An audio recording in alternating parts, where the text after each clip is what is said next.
right. Let's see here. Welcome everyone to the COVID-19 virtual town hall provided by the Arizona Medical Association. I'd like to thank you all for joining us this evening. Just a quick housekeeping slide here for everyone. This is a professional environment and we ask that everyone remain respectful towards all participants. The webinar is being recorded and will be published for others to view on our YouTube channel later on. You can see and hear us, but we cannot see and hear you. The webinar is best accessed through a computer, utilizing the functions within the Zoom platform, especially with the Q&A function. Throughout tonight and the presentations that are going to be provided, we ask that you do use the Q&A button to submit your questions and not through the chat. While we do welcome general chat or comments, if you do have any questions, it's easiest for us to filter through the Q&A. The best viewing option is to fit it to your full window.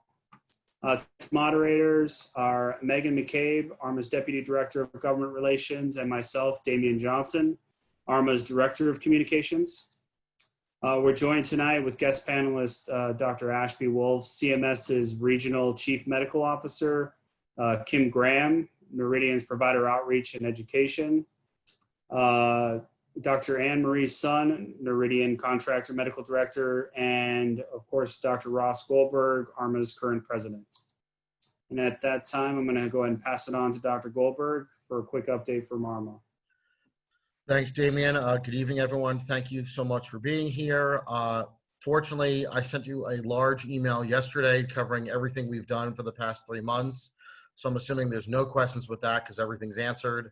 As always, things are interesting times. We're keeping an eye on things. Obviously, as the numbers go up, we're aware of it and we will keep you informed on what's going on. And obviously, please let us know if there's any issues that arise. I want to thank our panelists. And with that, I'm going to kick it over to Dr. Wolf so that she can get started. Wonderful. Thank you so much, Dr. Goldberg. And hello, everyone. It's a pleasure to be here. Thank you for your time tonight. And I also just want to say, as I start my presentation, thank you for the work that you're doing. As Dr. Goldberg mentioned, this is a very unusual time. And as myself, I'm a family physician. I have practiced in the community health setting since I've been at CMS now 6 years. And we just find ourselves in a very unusual time. So I'm here today to provide some updates just briefly on what CMS is doing to address the COVID-19 pandemic, and we'll be able to take your questions. Unfortunately, I do have to leave before the end of this meeting, so I will be following up with our colleagues from Noridian to ensure that if there are any unanswered questions that we get to those and are able to address them after the fact. So let's go ahead and flip to the next slide. And keep going. And one more. Thank you. So just a brief disclaimer, the information in this slide deck is up to date as of right now. However, as you imagine, things are changing and the summertime is always a time when CMS does publish new information about what one can expect for the next calendar year. We haven't seen any of those proposals come out yet, but things are likely to change in the next several weeks and months. So I do have some resources in this slide deck for you to use. And of course, you're welcome to follow up with me after the fact as well. Next slide, please. In the brief time that I have with you, I'm hoping to provide an overview of the work that CMS has done to support the care being provided to our beneficiaries during the pandemic and identify just a couple of select flexibilities that may be of particular interest to you all and to your practices. Certainly welcome your questions after the fact, and I'm also going to provide some resources related to billing that will complement the deeper dive presentations that my colleagues from Noridian are going to be doing. Next slide. So, of course, as you all are aware, in early March, a lot of our work at CMS shifted from some of our more usual payment-related policy work and work around quality reporting to focus on prioritizing a response to the COVID-19 pandemic. And of course, Specifically at CMS, there are a number of resources that I'm going to direct you to, but if you have not visited the CMS Current Emergencies website, that is one resource that I would strongly recommend you have on your radar. You can get to it simply by entering CMS Current Emergencies into your browser. It should be the first link that comes up, but that is a great place to be able to find billing information, FAQs, and other details. And CMS has taken a number of steps to address more flexibilities for clinicians and to reduce administrative burden during this unusual time. One of the ways that we do that is through what we call 1135 waivers. We do this in contact with state health officials and with clinician groups, including state associations such as your own. And we're really working continually still to understand what new needs are happening, given that we're starting to see some resurgence of diagnoses of COVID-19 and related conditions in the field. Next slide, please. So again, just briefly, not to get too far into the weeds, but as I mentioned, these waivers that CMS issues essentially allows for sufficient healthcare items and services to be available to meet the needs of Medicare, Medicaid, and CHIP beneficiaries. And it also enables us to continue to reimburse clinicians in good faith and not have those clinicians be subject to sanctions or other non-compliance citations, obviously absent any fraud and abuse. Next slide, please. And I do want to mention that there is a limited scope of these waivers. It's going to be relevant as we talk a little bit about the public health emergency and if and when it may end. But these flexibilities I'm going to speak to are retroactively effective as of March 1st. There is a duration limitation of these flexibilities, and they're really focused on federal requirements. So none of the things that CMS does affect state licensure or other policies at the state or local level. And again, really the purpose of these flexibilities is to allow for reimbursement during an emergency or a disaster. Next slide. So as I mentioned, CMS has done a lot of work to issue a number of blanket waivers which apply across the country, as well as individual waivers that apply more locally. We can do this because of two things. Number one, the president has declared that a disaster exists. That happened in early March. And number two, the Secretary of Health and Human Services, Alex Azar, declares that there is a public health emergency. That actually happened in January and was redeclared in April. So as long as those two things continue to be in effect, all of these flexibilities that CMS has issued will continue to exist. I mention this because the declaration has to be renewed every 90 days or it comes to an end. And that 90-day clock is up on July 25th. So I don't have any information for you about what's going to happen, whether there will be a redeclaration and the public health emergency will continue, or whether we will see that end. But I can tell you that CMS is hearing from a lot of our clinician stakeholder groups for people expressing their concerns about the ending of the public health emergency in July. So again, not quite sure what's going to happen. That is at the level of the secretary to decide whether to redeclare the emergency and continue these waivers, but we are listening very carefully to the concerns of the clinician community. And all of the details regarding the blanket waivers can be found at the links that you see here on this slide, which of course we will make available to you. But we've tried to address getting rid of administrative burdens and extra requirements for multiple different facilities as well as individual clinicians. And I'll speak to some of the examples of those on the next slide. Specifically, the telehealth flexibilities, and you can go ahead and move to the next slide. Telehealth flexibilities are very popular, as you might imagine, with not only our clinicians, but also beneficiaries who are able to access their providers and clinician teams without necessarily coming into the office. Those services are being reimbursed as if they were being provided in person. In addition, care by phone, virtual visits, e-check-ins, those are also being reimbursed at different levels than they were prior to the public health emergency. And we've also issued some waivers around testing to allow patients to receive testing even if there's not a clinician order in place.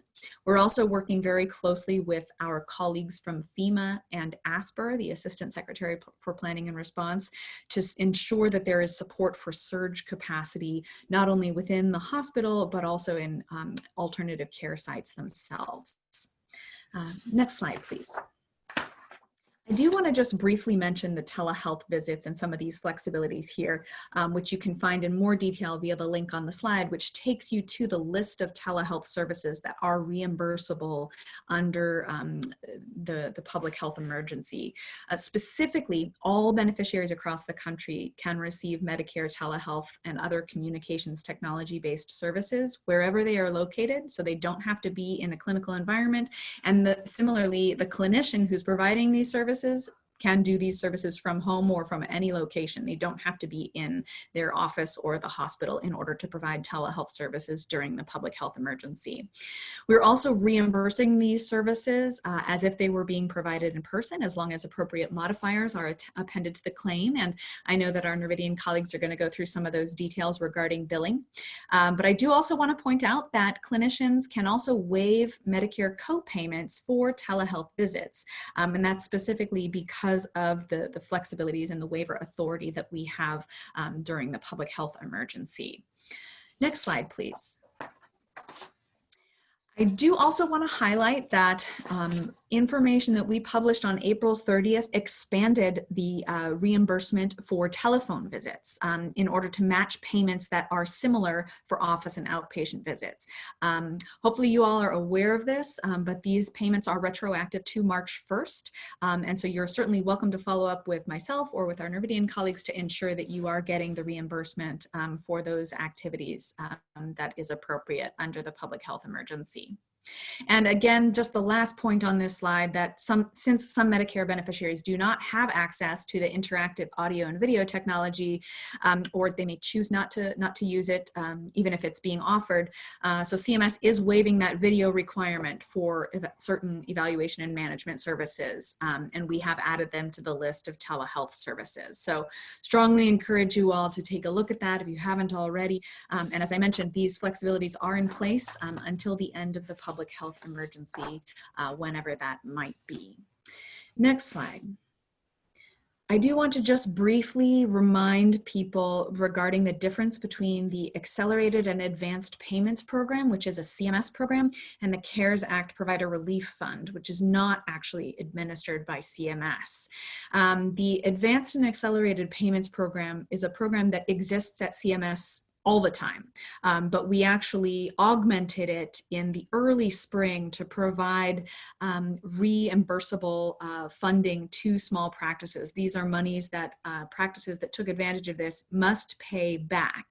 But when the CARES Act was passed in April, CMS actually stopped accepting any new applications for our program because there was funding available to clinicians through the CARES Act Provider Relief Fund. Those funds are funds that do not have to be paid back, and that's being administered by the Department of Health and Human Services.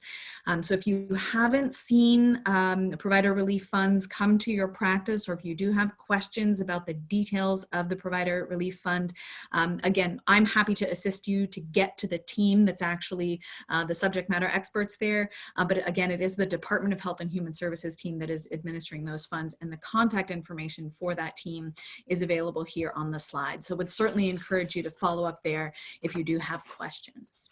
Next slide. Finally, just a quick update regarding quality payment program. Hopefully many of you saw that in the early spring, we actually extended the deadline for clinicians to report under the quality payment program for last year until April 30th. And for those clinicians that did not report, individual clinicians are actually held harmless automatically for not being able to submit data. Groups who had incomplete data did need to apply for an exception prior to April 30th. But I am pleased to announce that just a few weeks ago, we did announce new flexibilities for data submission and performance for this performance year, 2020. If we flip to the next slide, there's some information here and some resources for you related to those clinicians that have been significantly impacted by the existing public health emergency. You can submit an application to reweight any of the performance categories in MIPS if you're participating in quality payment program, and you request relief from the reporting expectations for this performance year. We will need you to provide a justification for how exactly your practice has been impacted, but we do have that application available for you, and it is live at this time. The link is actually active in this slide. We're happy to send it out to you, but the specific link is also listed out and spelled out there on the bottom of the slide. For those of you who are participating in any COVID-19 related clinical trials, you can also get credit for that work in quality payment program, as long as you are participating in the care of COVID-19 patients and submitting data through a registry that counts as an improvement activity as part of quality payment program. So again, this is information that was just announced on June 24th, and more details available via the links on the slide here. Next slide, please. So just a couple of resources to highlight for you. CMS is running twice weekly, what we call office hours, where our subject matter experts are on the phone and on the WebEx live to answer questions. And we basically do an office hours Q&A for an hour twice a week, where clinicians have the opportunity to ask their questions on any topic related to COVID-19. So if you have billing questions, coverage questions, things like that, you're welcome to attend those stakeholder calls. That's coming through the Medicare Learning Network. So if you're not a member of the Medicare Learning Network, feel free to send us an email to the COVID-19 mailbox. It's covid-19@cms.hhs.gov, and we're happy to connect you there. Or if you just have a question and you want to send it directly to our team, that is the email that you can use. If you do have billing or coverage concerns, obviously we are coordinating with Noridian, who's here tonight to provide you some specific details, but they do also have a specific webpage related to COVID-19, which I would highly recommend you take a look at. It's excellent. And we are updating our billing frequently asked questions as well as Medicare Learning Network information on a regular basis. So with that, we'll just flip to the last slide in my presentation, which is my contact information. You are welcome to reach out at any time related to COVID-19 or otherwise. Happy to follow up with you. And at this point, I think I'll turn it back to Damien so that we can do a couple of questions before we move on to the next presenter. Thank you. Thank you, Dr. Wolf. It looks like there was one question that we had submitted from the audience here. Now that I'm going to go ahead and ask you here, if administrative burdens are not needed and are very costly, why not repeal them instead of temporarily waiving them? If telehealth is worth something now, why not later? Thanks for that question, and it's an excellent one. I want to make clear that the waivers that exist for the public health emergency are waivers of certain requirements that, when there's not an emergency, are still important for ensuring patient safety and quality of care.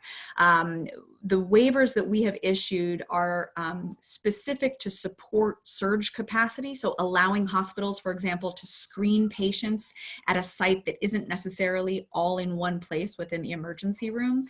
Obviously, if you want to try to avoid communicating COVID-19 amongst people waiting in the ER waiting room, you're going to try to cohort people differently.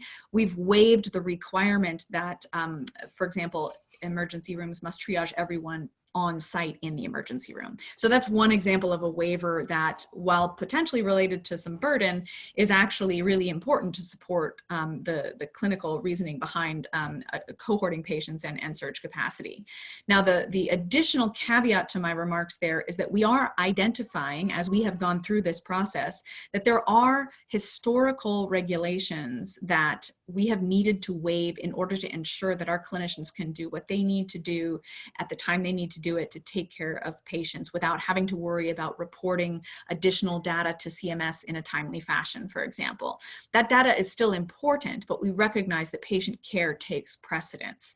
And we're actually having conversations right now about whether or not we have the authority to continue some of these flexibilities after the public health emergency ends. Some of these flexibilities are required to end because there are laws that mandate that we have some of our regulations in place, except during an emergency or a disaster. We're actually having conversations with Congress about that in some situations where there may be opportunities for us to take another look at the way our regulations have functioned traditionally, and maybe they don't need to function that way anymore. That being said, these are a lot of conversations that are going to take time, and it is unlikely that we will see all of these flexibilities continue after the public health emergency is over.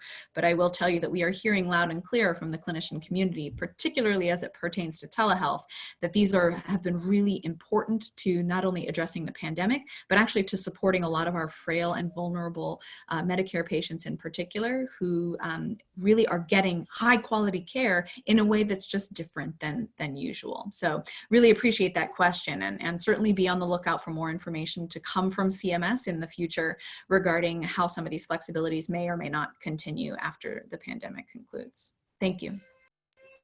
Thank you, Dr. Wolf. We have one more follow-up question before we turn it over to Kim. Is a question asked live: do you see a transition time, or how much advance notice will physicians have as we transition out of a public health emergency in the future? Thank you for that question. That's another one that CMS has heard quite frequently and loud and clear, and makes good clinical sense, that you cannot simply switch off what you're doing now. You may have patients scheduled in a very particular way given the pandemic, and you can't just switch that off and go back to the way things were. So part of my job has actually been to communicate to our leadership teams the request for lead time so that clinicians know what to expect, and that they don't have to switch on a dime to change their practices back, especially given the existing surges that we're starting to see.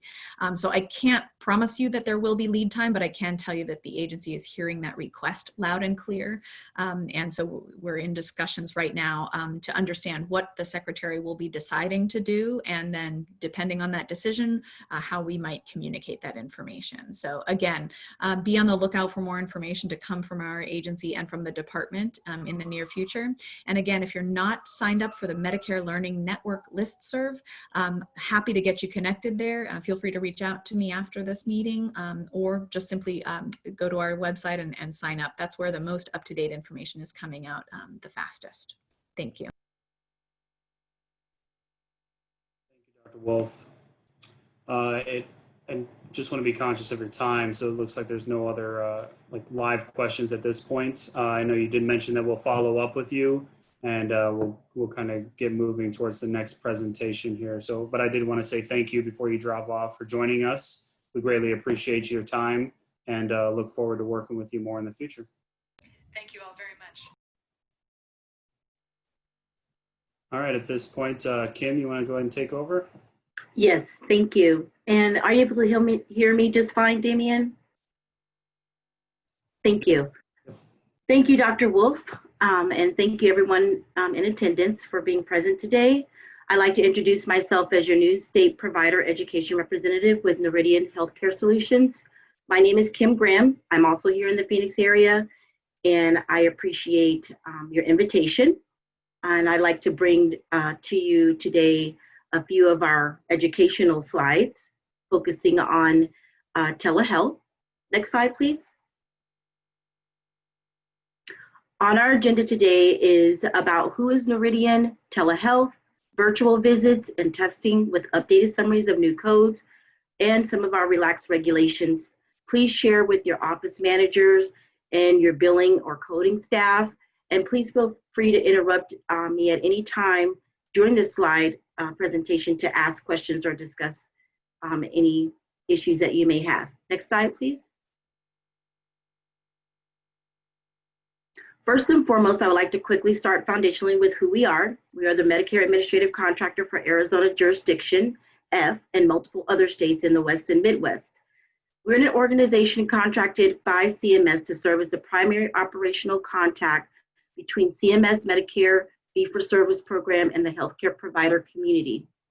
CMS uses a network of contractors called Medicare Administrative Contractors, or MACs, to process Medicare claims, enroll healthcare providers in the Medicare program, and of course, educate our providers in Medicare billing requirements. MACs also handle claims, appeals, and answer beneficiary and provider inquiries. Next slide, please. We do have some exceptions. We do not handle home health or hospice claims, the quality payment programs that include MIPS, also CMMI Innovations, which stands for Centers for Medicare and Medicaid Innovations, that CMS is tasked with designing, implementing, and testing new healthcare payment models to address growing concerns about rising costs, quality of care, and inefficient spending. Next slide. A lot of these on the next few slides will be review, as Dr. Wolf has already covered most of them. However, I hope that you find that these billing details are helpful as we cover telehealth, virtual visits, and new codes covered during the public health emergency for COVID-19 pandemic. Next slide. This slide here is a great summary slide for this telehealth, virtual visits, e-visits, phone calls that are specific to the information in the upcoming individual slides. So this may be a great slide to print out and keep handy for quick reference. Next slide, please. Many previous covered and non-covered telehealth CPTs were added for the COVID pandemic. They include the above, such as the emergency department, observation, critical care, hospital visits, and a lot more. You can find a complete CMS listing at this link on the bottom of the slide. Please do not forget that you still need to meet the updated COVID telehealth rules. Next slide. The temporary telehealth additions. These codes are temporary as they were not usually part of the telehealth codes before. So please be sure to stay tuned in the future. These changes may not be covered during telehealth eligibility after the pandemic. Next slide, please. Even before telehealth, Medicare reimbursed for virtual check-in for patients to connect with their provider. Virtual check-ins like these two HCPCS are also known as brief communication technology-based service. Again, here's their description, and the unmet deductible and co-insurance also apply, unless, again, this is COVID-related testing.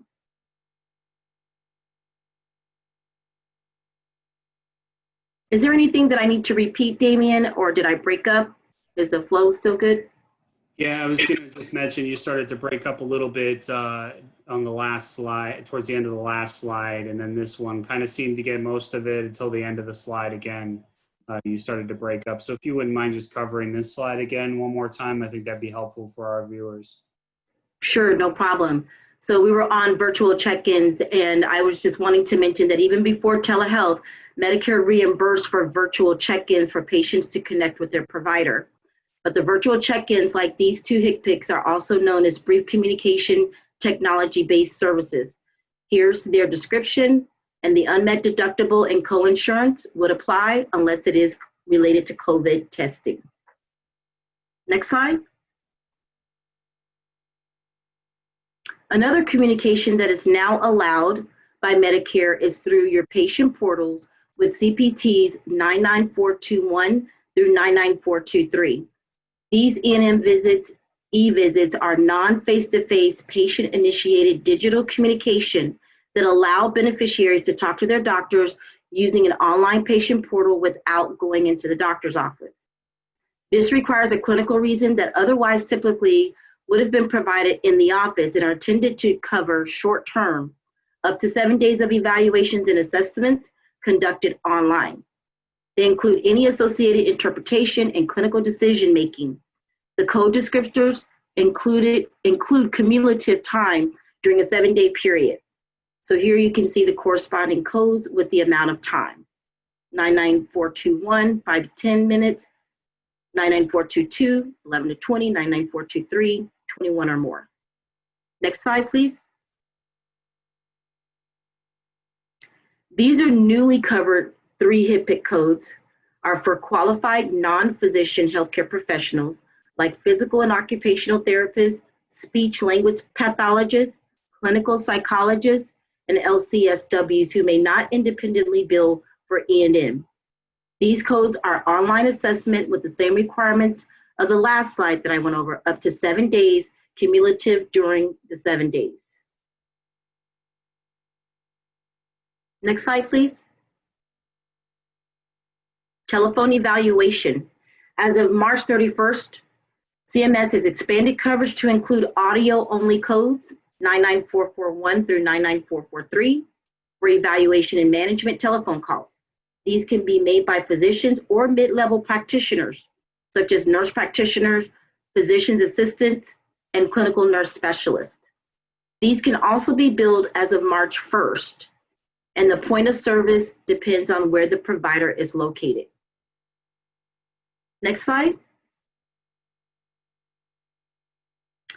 So now we'll cover telephone assessment. So like the phone evaluations, 98966 through 98968 assessment calls, depending on the amount of time spent with the patient, are for the qualified non-physician healthcare professional. Again, the licensed clinical social worker, clinical psychologist, outpatient therapist, or PTOT and SLP. Telephone calls are usually non-covered with Medicare, but under the COVID waiver, we now allow this as of March 31st. The place of service will be consistent with where the provider made the call. Next slide. So now we'll go into a little bit about the COVID office testing. Next slide. Here's a slide of HCPCS and one CPT that can be used by providers and labs. They now bill either the lab diagnostic panel U0001, any technique U0002, and the nasal swab or A7635, date of service on or after February 4th. So if the provider has their own CLIA certified lab, they can perform this test and receive payment. And here's the link for the FAQs or the facts listed regarding these codes that can be billed on or after February 4th. Next slide, please. This next slide is a very busy list to show you the code reimbursement. In the first column, description in the second column, and effective date of service in the last column. However, it's always best to go to the link at the top to have the most current available allowables. Make sure that, again, your lab is CLIA, Clinical Lab Improvement Amendment certified. Next slide, please. For Part B submitters, electronic or paper, all eligible services for telehealth services must have modifier 95 on the line. The place of service or POS is a location that the provider performs a service as if it had been face-to-face, not the previous point of service 02. Providers may only append modifier CS to COVID testing related services, such as E&Ms. Medicare will allow 100%, like the labs, that tells us how your practice is waiving the co-insurance and deductibles amount for your patients. This is provided on or after March 18, 2020 for outpatient providers and physicians. Remember, if the only way the provider is paid for the specimen collection is with E&M 99211, and the patient was also seen for a higher level visit, then this would be bundled into the higher level code. Next slide, please.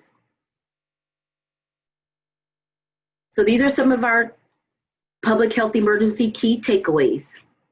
Effective for services starting March 6th, and for the duration of COVID-19 public health emergency, Medicare will make payment for Medicare telehealth services furnished to patients in broader circumstances in all settings. These visits are considered the same as in-person visits and are paid at the same rate as a regular in-person visit. While they must generally travel or to be located in certain types of originating sites, such as a physician's office, skilled nursing facility, or hospital for the visit, effective for services starting March 6th and for the duration of COVID-19. Medicare will make payment for Medicare telehealth services furnished to beneficiaries in any healthcare facility and in their home. The Medicare coinsurance and deductible would generally apply to these services. However, the Office of Inspector General is providing flexibility for healthcare providers to reduce or waive cost sharing for telehealth visits paid by the federal healthcare programs. Next slide, please. Noridian updated our website to provide easy access to COVID-19 resources available on our homepage at this link. Next slide.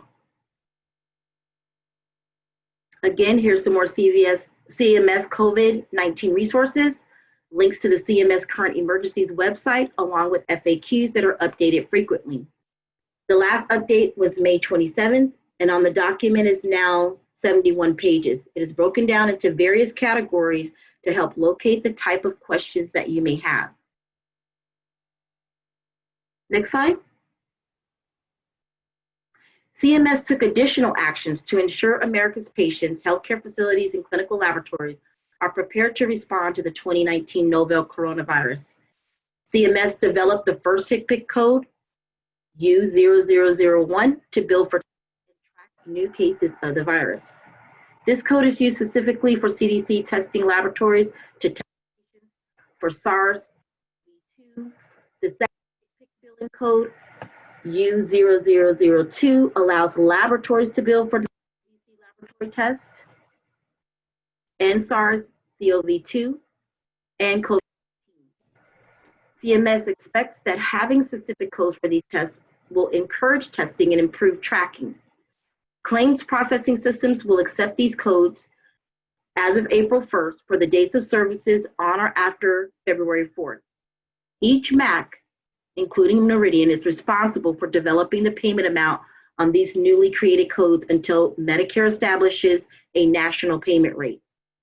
As with other laboratory tests, there's generally no beneficiary cost sharing under the original Medicare. Next slide, please. Here's both the press release and a telehealth and virtual care fact sheet with the links as part of the ongoing White House task force efforts. This 1135 waiver expansion is effective March 6th. And next, we will go ahead and turn this rest of this presentation over to our Contractor Medical Director, Dr. Anne-Marie Sun. Thank you. Thank you. Damien, did you want to ask a couple questions while we have Kim on the line, and then I can wrap up, or do you want me to keep going? What would you like? I think let's just finish out the presentation here. We only have a few more slides, and then we'll have a few questions that were submitted prior, as well as a few that have been submitted since Kim's presentation too. So go ahead and take it away. Thank you. Perfect. So hello, everybody. For many of you, I know I've not had an opportunity to speak or meet you in person. My name is Anne-Marie Sun, and I am one of the Contractor Medical Directors for Noridian Healthcare Solutions. And I am very blessed because I do live here in Phoenix and have been here for the last 20 years and have not crossed paths with Dr. Goldberg, but in my previous days trained at the former Maricopa County, or the COPA, Emergency Medicine Residency Program. So, and have worked in several of the ERs here in town. So it's really nice to come back in this aspect as well, because I do hope that Noridian and that myself, we can bring some information to you periodically, and then have some two-way communication and collaboration opportunities for all of us. So really quickly, I know we're all on information overload. Damien, can you go to the next slide for me, please? Just really quick, some of the roles that the medical director plays, just for folks understanding, we are primarily, one of our main jobs is to research and develop local coverage determinations or coverage criteria, as you may know about, for our jurisdictional states, such as Arizona and some others in the West and Midwest, and also help support the national coverage determinations that CMS, those policies that they create. That's one of our main roles, as well as the provider outreach and relationship building that's very important for us, especially understanding that you are seeing patients firsthand or in the trenches, really. We want to know what challenges you're facing, what best practices you have, so that ongoing communication is really vital for us. And we want to support you because we know Medicare is very difficult to navigate.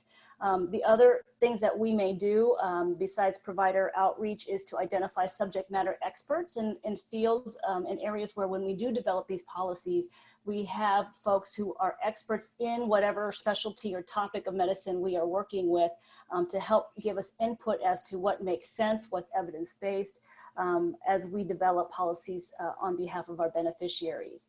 So next slide for me, please. A couple things I want to bring up from the other slides just to kind of come back full circle.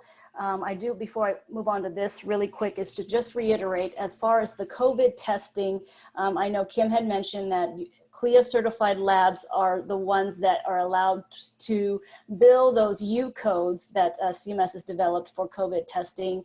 There are some CPT codes as well, but what we tried to allude to is that if there is a HCPCS code that's for a CMS, Medicare beneficiaries to use those codes over the CPT ones, unless there isn't something that is available to code for. So you see those CPT codes that we do mention, but ideally the U codes that you saw on the list are more likely what you'll use for our Medicare beneficiaries.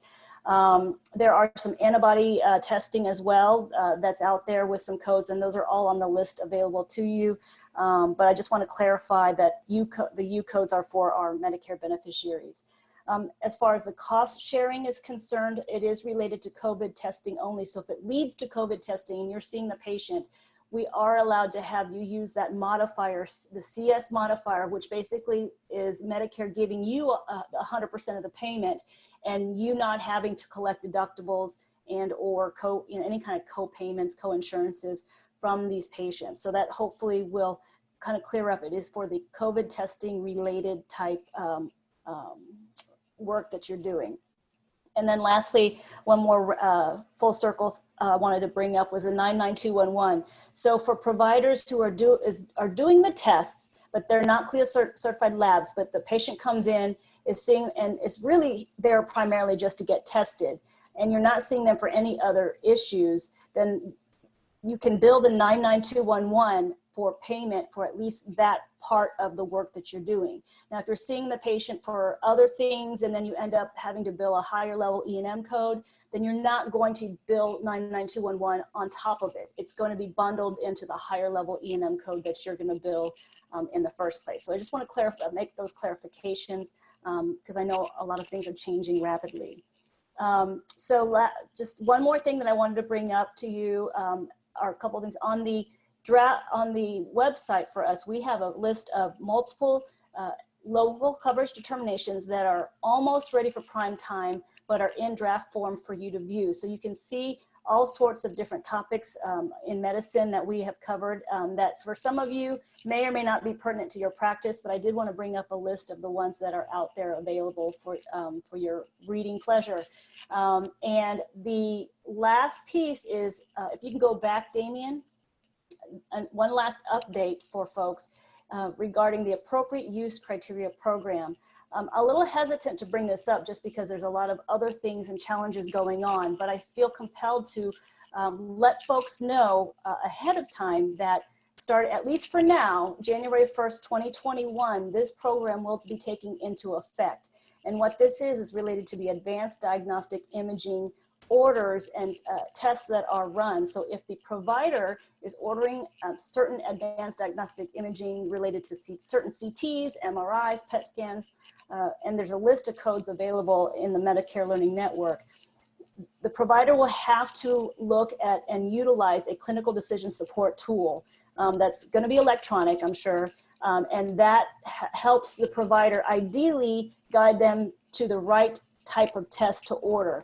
What it boils down to is that in the past, there's been significant amount of, unfortunately, inappropriate or maybe erroneous tests ordered that ended up resulting in overutilization.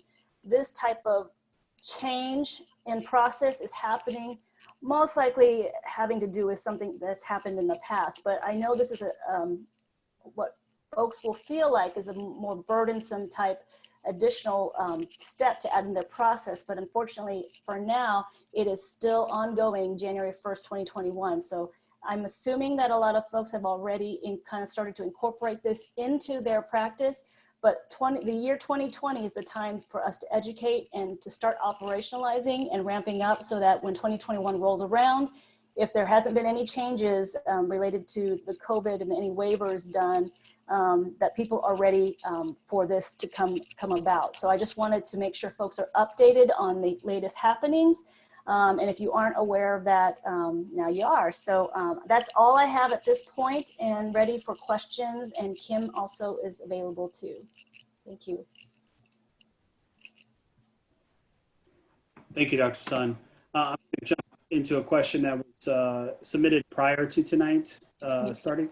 I know that Dr. Wolf had to leave early on, so this may be a question that we may have to reach out to her for follow-up as well. So do not feel like you may have all of the answer to this. Sure. The main question is vaccine delivery. A little background to the question. Vaccine delivery has always been challenging on multiple levels, and the number one concern for providers across all specialties continues to be cost of this delivery to the practices, specifically reimbursement for vaccines. And recently, CMS lowered the vaccine administration fee for vaccines by 60%. Soon to be expected to give millions of flu shots, and hopefully soon vaccines.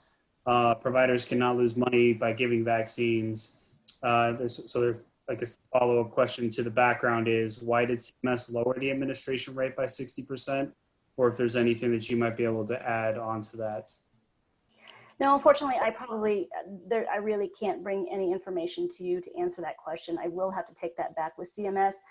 It sounds like a lot of this stuff did happen, of course, before COVID too. So as far as changes and going back on some of the decisions that were made prior to this pandemic, it will depend. And I'm sure that this topic of conversation has been brought up, but I'm happy to bring that again to Dr. Wolf and CMS as we do have constant communication and collaboration with them. So why don't I follow up with you, Damien, and see if we can assist in finding the answer to this. It may not be the answer everybody wants, but we'll definitely look to see what we can find out. Great. Thank you, Dr. Sun. Next question that was asked live this evening is, how should providers document the length of a call? Say it lasted 11 minutes rather than 10, so payment can jump into the next bracket. I think right now, especially with the changing times, and I know E&M documentation for 2021 will start using some more time-based documentation. I think the key at this point is time is important and helpful, and we want to decrease the burden. But of course, the number of minutes, I think it's better at least at the end of the note, you saying, time spent reviewing chart, evaluating patient, and clinical decision-making, X number of minutes. The more information you have, the better. Now, if that's the only sentence you have on your chart, that's going to possibly be a problem, of course, because of course the problem and the assessment and the plan all have to kind of match the time that it took to see the patient. But even just a simple statement at the end, even if you do a sort of template, happy for templates in this situation. When you put the number of minutes down at the end of the day, we will look at that. But of course, it's got to match the type of evaluation that you're seeing the patient and the complaint that you're seeing the patient for. Dr. Sun, another question that was brought up during Kim's presentation, 3 new codes were approved in the past 5 days. They list the codes here: 0223U, 0224U, and then 87426. When will Noridian or CMS release a fee schedule for these tests? No fees are available at the CMS CLFS site.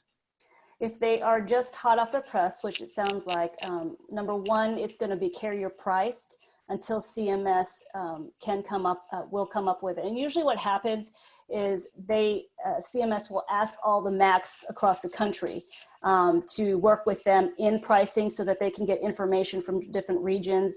since pricing and geography obviously will affect payment. So it'll start with carrier price, and then CMS will develop something, but it does take a little bit of time. You can utilize even, the experience with the initial U codes where CPT came up with 87635, and then CMS came in with U0001 and 2, and then payment didn't really happen until a few weeks later. So it does take a little bit of time, but we are trying to coordinate efforts so that everybody at least gets a fair payment for the region.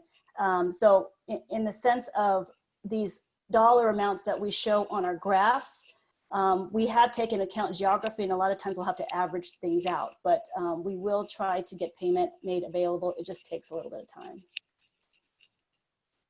Great. Next question and answer insofar as you're able. The question is, there have been reports that asymptomatic patients are being charged for testing, or labs are telling patients that their testing may not be covered. Is this true for private payers specifically, or is it an issue in Medicare as well? It's an issue in Medicare as well. And what I will tell you is previously the general Medicare benefit overall is, except for things that are specifically mandated, screening is often not covered with Medicare. I know it may seem counterintuitive, but unless they've specifically mandated, for instance, the colorectal cancer screening, breast cancer screening, those are all mandated by law. A lot of other just general screening type things for patients that are asymptomatic may not be covered because it's just not how Medicare was written for. That being said, we do understand with, for instance, with COVID testing and pre-op issues, things like that, we do understand you need to test for patients, even if they're asymptomatic, right? You need to test them before you do whatever procedure needs to be done. We will cover things like that. But when it comes to someone completely asymptomatic and we cannot attest to any specific risk that the patient may have, but it may appear even for just knowledge for them to be aware of, we cannot necessarily pay for asymptomatic testing in those situations. So at this point, it's safer if there's a reason for the testing and the screening, such as pre-op. Those other things cannot guarantee just because that's how Medicare was written in the first place.